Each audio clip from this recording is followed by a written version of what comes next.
Dans de nombreux pays européens, les vacances de Noël ont commencé et cela va de pair avec un durcissement des mesures sanitaires. C'est le cas en Italie. Le Premier ministre a annoncé ce vendredi un nouveau confinement à partir de lundi.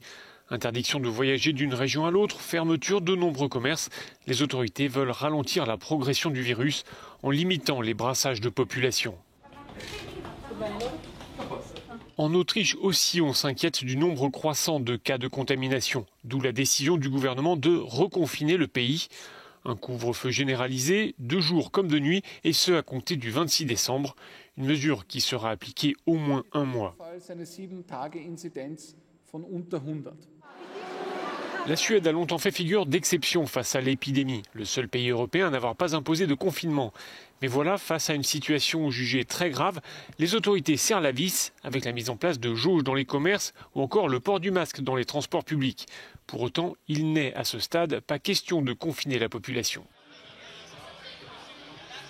En France, le président Emmanuel Macron a incité les Français à la vigilance. Il parle en connaissance de cause, ayant lui-même contracté le virus. Je vais bien, a-t-il dit, reconnaissant malgré tout avoir une activité un peu ralentie.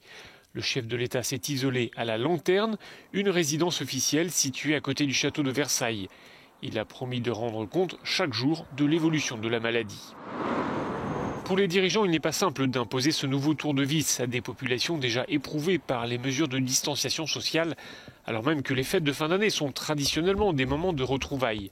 Mais les experts sont unanimes pour dire que, sans ces mesures strictes, l'épidémie risque bien de s'accélérer à nouveau.